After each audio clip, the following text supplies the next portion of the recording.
सतगुरुदेव की जय। बंदी छोड़ कबीर परमेश्वर जी की जय। बंदी छोड़ गरीबदास जी महाराज जी की जय।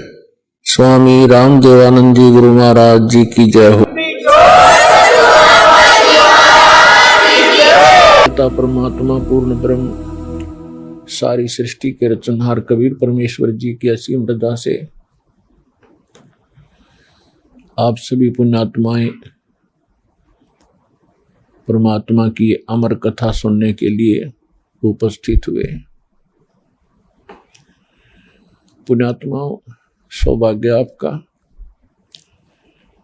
आपको ऐसे समय में मनुष्य जीवन प्राप्त है जो समय बहुत ही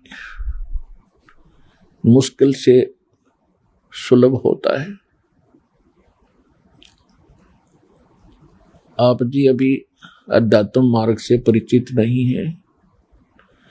आपके शुभ संस्कार आपको यहां लाए हैं। अब धीरे धीरे आप इस ज्ञान से परिचित होते जाओगे। आप उस गए हुए समय को बहुत पछताओगे। सारा जीवन हमारे पूर्वज दादे परदादे इस रोजी रोटी के लिए ही पचकर मर गए। अंत में सभी कुल के कुल नाश हो गए और आज वो ना जाने किस प्राणी के शरीर में आज वो कष्ट उठा रहे होंगे। और यही स्पीड हमने पकड़ रखी थी, यही क्रियाएं हम कर रहे थे जब तक हमें ये ज्ञान नहीं हुआ था कि मनुष्य जीवन का एक वेरी इंपॉर्टेंट वर्क और है। और जो वेरी इंपॉर्टेंट काम था, घना जरूरी कार्य था मनुष्य जीवन का, उसको तो हम एक एक्स्ट्रा सा काम मान रखा था। 6 महीने में कभी चले गए अपने इष्ट धाम में, कोई त्योहार आया उस दिन कोई प्रसाद बना लिया और खा लिया, कभी थोड़ी बहुत कोई आरती मंत्र जैसे भी प्राप्त थे कर लिए। ये न तो कोई भक्ति थी, क्योंकि शास्त्र विरुद्ध होने से वो भक्ति भी नहीं थी, और न ही हमारी विशेष रुचि थी। आत्मा परमात्मा के बिना तड़पती रहती है, इसलिए वो कभी अंगड़ाई लेती थी तो काल ने ये 36 जाल बना रखे हैं। कोई तीर्थ बना दिया, कि तो मंदिर बनवा दिया, कहीं पर ये नकली संत बैठा दिए हुआ बाई बकने वाले, तो हम वहां जाकर अपनी आत्मा को संतोष दिलाते थे कि हमने मत्था टेक लिया, 5.25 का प्रसाद बांट दिया और नाम ले लिया गुरुजी से, हमारा कल्याण हो ही जाएगा। ऐसा नहीं था। ये सब काल की भूल भुलैया और हमारे अध्यात्म अज्ञान का ही परिणाम था। तो यहां आने से आपको सबसे पहले अध्यात्म ज्ञान से परिचित कराया जाता है। इसके साथ साथ आप पर आने वाले सभी संकटों का भी निवारण परमात्मा करेगा, क्योंकि आप उसके बच्चे हो, आप उसके बेटा बेटी हो। यदि पिताजी समर्थ है, सक्षम है, और बेटा या बेटी किसी कारण से भी गलती कर देते हैं, उनको कोई हानि हो रही है, तो अक्षति पूर्ति पिता तुरंत कर देता है।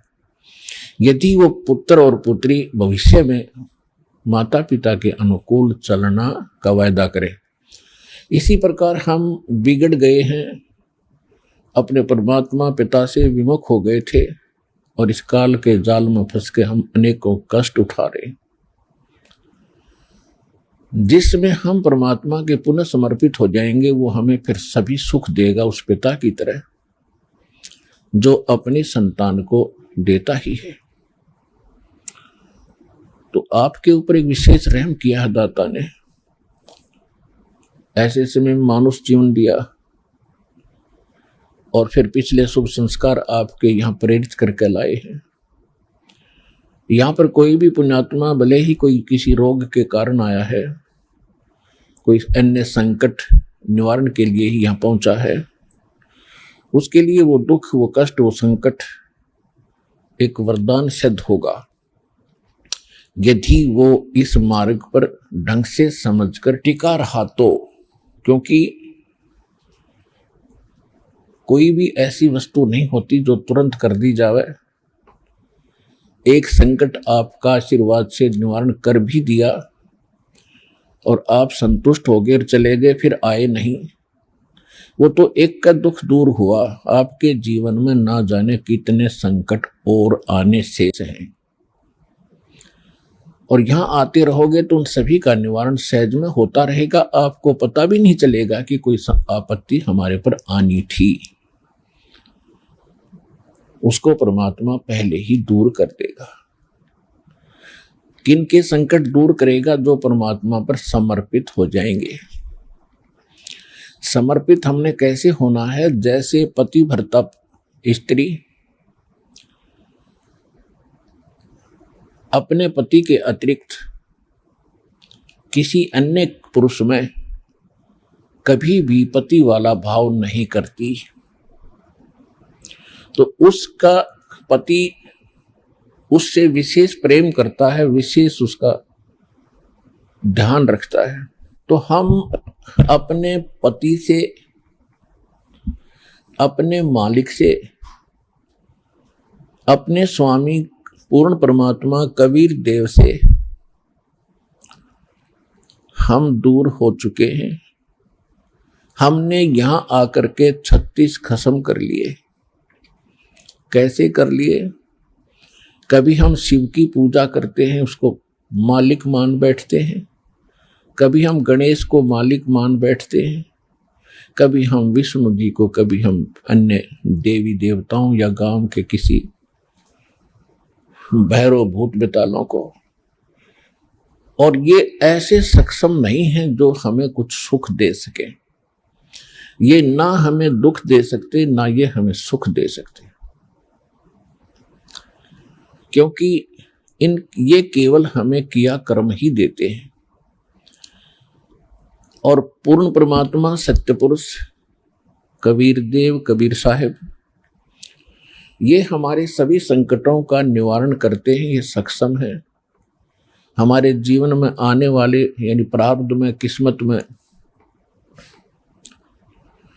किसी भी प्रकार का कोई संकट है, उसका ये निवारण सहज में कर देते हैं।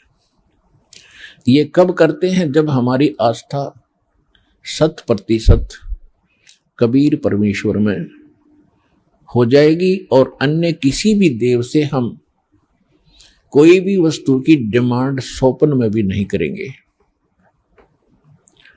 किसी भी प्रकार का कोई संकट है तो अपने परमात्मा कबीर जी से ही हम अर्जी लगाएंगे हृदय से। कुछ समय के बाद आपका स्वभाव बन जाएगा इस ज्ञान और समाधान और इस भक्ति के कारण कि आप पर कुछ भी आपत्ति आवेगी, आप केवल हे बंदी छोड़, हे परमपिता परमात्मा कबीर साहिब, आपके मुख से यही निकलेगा। तो उस समय परमात्मा आपके साथ हो लिया। फिर उस आत्मा के जीवन सफर में कोई भी संकट,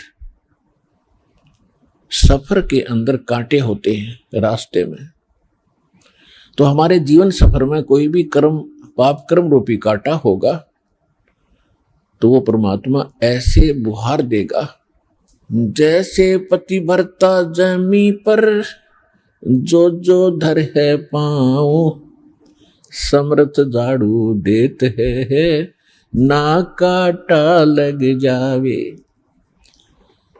उस समर्थ को भूल कर हम परमात्मा से दूर होकर संसारिक लोगों से, संसारिक इन अधिकारियों से और इस 3 लोक के भगवान देवों से हम इनसे अपना संकट निवारण की इच्छा करते रहे। ये हमारी अध्यात्म ज्ञान की जो है कमी थी, त्रुटि थी। और जब हम परमात्मा से ही सब कुछ डिमांड करेंगे, इनके ऊपर समर्पित हो जाएंगे, तो परमात्मा कहते हैं जिस समय आप गर्भ के अंदर थे उस समय आपके साथ कौन था? ना माँ थी, ना पिता था, ना कोई अन्य सगा संबंधी था। अकेले आप और परमात्मा, बीच में कोई नहीं था। उस समय आप सीधी पुकार कर रहे थे, हे परमात्मा मुझे इस नरक से निकाल दे। माँ के गर्भ में बहुत पीड़ा होती है। उस पीड़ा को हम बाहर आने से भूल जाते हैं, क्योंकि त्रिगुणमयी माया, इन तीनों गुणों के प्रभाव से हम बहुत ज्यादा प्रभावित होकर के अचेत हो जाते हैं। वो पिछली सब शुद्ध बुद्ध समाप्त हो जाती है। और परमात्मा आप कितना साथी है कि अंदर माँ के पेट में आपको उसने पाला। माँ के गर्भ से बाहर आने से पहले आपकी कैसी व्यवस्था कर दी, वो कितना चिंता करता है आपकी। दांत नहीं थे तो माँ के स्तन में दूध भेज दिया, और उससे पहले एक टोपा दूध नहीं था माँ के स्तन में। जो परमात्मा इतना भविष्य की आपकी चिंता करता है, और बाहर आकर के आप स्वयं इतने इंटेलिजेंट बन गए, चतुर बन जाते हो, धनी बनने के लिए, अपनी सुरक्षा करने के लिए, अपने को सुखी बनाने के लिए लोगों को लूटते हो, रिश्वत लेते हो, चोरी करते हो, डाके मारते हो। आप भगवान के विधान को भूल गए, आपको याद नहीं है। जो परमात्मा आपकी इतनी केयर टेक करता है, इतनी देखभाल पहले से चिंतित है, तो अब कौन सा वो दूर है आपसे। आपको केवल प्रारब्ध तो मिलेगा ही मिलेगा जो आपकी किस्मत में लिखा है। उसको भी मिलेगा जो भक्ति नहीं करते। लेकिन भक्ति करने का उद्देश्य मूल यही होता है, आत्म कल्याण हो, और इस जीवन में हमारा कोई पाप कर्म हो, कोई कष्ट आना हो, उसका भी निवारण हो। तो उसका निवारण तो एक ही से हो सकता है, उस परम पिता परमात्मा पूर्ण ब्रह्म से। अन्य भगवान, अन्य ये देव वो संकट निवारण नहीं कर सकते। पाप के हमारे किस्मत में लिखे हुए कर्म को वो नहीं समाप्त कर सकते, वो भोगना ही पड़ता है। केवल कबीर देव, कबीर साहब, ये हमारे इन पाप का नाश कर सकता है, हमारे जीवन को सुखी कर सकता है। तो क्या बताते हैं, उस समर्थ की रीझ छुपाई, अब कुल कुटुंब से राता, गर्भ के अंदर बचन भरे थे, कहाँ गई वो बात। अब देखो परमात्मा फिर आकर हमें सचेत करते हैं, क्योंकि काल ने तो हमारे ऊपर पर्दा डाल दिया, बुद्धि पर पत्थर गिर दिए। माँ के गर्भ से बाहर आते ही हम सब कुछ भूल गए, नए सिरे से पढ़ाई पढ़ाई जाती है। ये तेरा चाचा, ये तेरी चाची, ये तेरी माँ, ये तेरे पिता, मामा, ये बुआ, और कै ख ग ग ड, ये नए सिरे से पढ़ाई जाते हैं। हम इतने जो है अचेत हो जाते हैं, और परमात्मा फिर आकर हमें फिर नए सिरे से याद दिलाते हैं कि उस समर्थ की रीझ छुपाई। उस समर्थ ने आपके ऊपर प्रसन्न होकर के आपकी प्रार्थना सुनी। रीझ माने खुश होकर के आप पर जो रहम किया, वो रीझ आपके ऊपर प्रसन्न हुए। उस समर्थ की रीझ छुपाई, वो भूल गया तो उस मालिक के उस रहम को। अब कुल कुटुंब तय राता, अब भूल गया ये तेरा बेटा या कोठी या कार, ये मेरा, ऐसे वैसे सारा दिन इसी भूल भुलैया में जीवन नाश कर रहा है। और गर्भ के अंदर बचन भरे थे, कहाँ गई वो बात। अब परमात्मा याद दिलाते हैं, अब कहाँ गई वो तेरी बात जब नू का था माँ के पेट में कि हे परमात्मा एक बार मुझे बाहर निकाल दे, कभी भी गलती नहीं करूंगा, आपकी याद गणी रखूंगा और आप पर पूरा विश्वास करूंगा।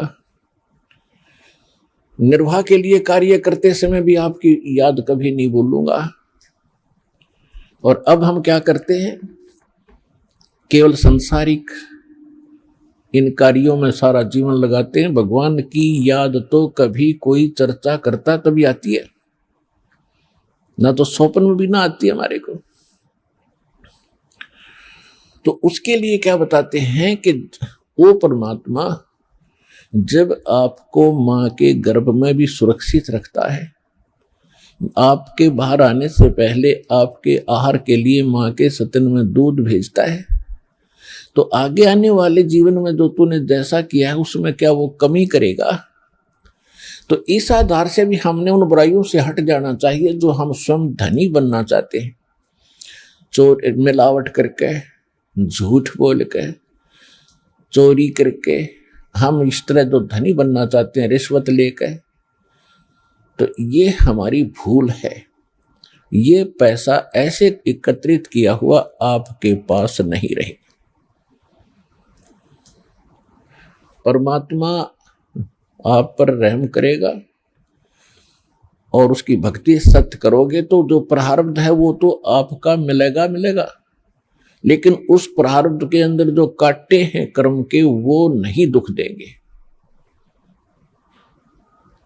और फिर प्रारब्ध से अधिक भी देगा, क्योंकि परमात्मा के पास वो समर्थ है, उनके पास एक वीटो पावर है, वो केवल कबीर साहब के पास है। जैसी आपकी श्रद्धा और लगन देखेगा, विश्वास और दृढ़ता देखेंगे, तो आपको किस्मत से अधिक भी देंगे, अच्छा भी देंगे, और आपके पाप रूपी कर्मों के कांटों को भी वो पहले ही निकाल देंगे।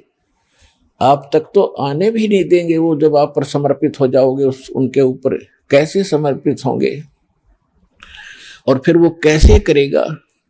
जो पति भरता पति से राती, आन पुरुष नहीं भावे, बस पीहर में सुरत प्रीतम में, ऐसे जान लगावे। कि जैसे पतिव्रता अपने पति से ही लीन रहती है, आन पुरुष अन्य पुरुष नहीं भावे, उसके मन में स्वप्न में भी नहीं आता अन्य पुरुष के प्रति कोई भी कुविचार। और यदि वो लड़की अपने मां के चली जाती है तो भी अपने पति की सुध वो मुख से नहीं बोलती, लेकिन अंदर से वो नहीं भूल पाती। ऐसे ही आप उस परम पिता पर आश्रित हो जाओगे। कहीं पर भी आप काम कर रहे होगे, किसी भी फील्ड में, चाहे दुकान, मजदूरी, किसानी या नौकरी, तो आप उसी लड़की की तरह उस पर अपने पति यानी कबीर भगवान को, परमात्मा को, उस मंत्रों को, उसके रहम को आप कभी भूल नहीं पाओगे। तो उस समय आपका नाता उस परम पिता से जुड़ चुका है। यदि आप पल पल पर भूल जाते हो, याद नहीं रहती है भगवान की मेहर, तो अभी आपकी समर्पण भाव में कोई कमी है, जिस कारण से भगवान ने आपको दृढ़ता से नहीं पकड़ा है। तो जब आपको परमात्मा दृढ़ता से कैच कर लेगा, आपकी सच्चा समर्पित भाव देख लेंगे, वो तो अंतर्यामी है। तो उस समय कहा है कि जैसे पतिव्रता जमीन पर और जो जो धर है पांव, जितने कदम रखती है, समर्थ झाड़ू देत है, ना काटा लग जाए। इतना दयालु है ये कबीर भगवान।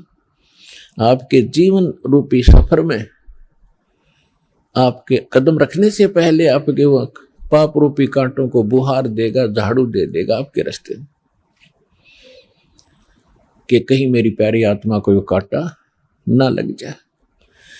अब दास देख रहा है, जिसने आज 20-20 वर्ष हो गए नाम लिए, ने 10-10 वर्ष हो गए, 15-15 वर्ष हो गए, 5-5 वर्ष हो गए, 6-6 वर्ष हो गए, अब वो कितना सुखी जीवन जी रहे हैं, और उनके घरों के पास में, दूसरे रिश्तेदारों में, अपने घरों में दूसरे चाचे ताऊओं में के कर टूट रहे हैं, और कितने कितने दुखों का वो सामना कर रहे। तो वो इन पर भी आने थे, आज उनको पता भी नहीं कि हमारे ऊपर कोई कष्ट आना था, क्यों आया ही नहीं। तो पुण्यात्माओं, आज उन भक्तों से पूछ कर देखना आप, क्योंकि आपको यहां इकट्ठा इसलिए किया जाता है, आपसे पहले लगे हुए बच्चे, भाई बहन आपके भी यहां आते हैं, और वो आपको अपना अनुभव सुनाते हैं कि हम ऐसे दुखी थे और जिस दिन से दीक्षा ली है, मालिक की शरण ग्रहण की है, हम पर कोई संकट नहीं आया। आपको दृढ़ता मिलती है, आपको विश्वास होता है, और वो सच होती है। जब एक आम आदमी जिसको आप जानते नहीं, वो आपको जानता नहीं, बता रहा, तो सच्चाई होती है। तो इसलिए फिर आप और डगमग होने से बच जाते हो। इसलिए आप जी को यहां बुलाया जाता है। और पुण्यात्माओं, इस अमर कथा में अरुचि ना करना। असंख्यों युगों के बाद तुम्हारा बिल्ली के भागों छीका टूटा है, ये इसको छक छक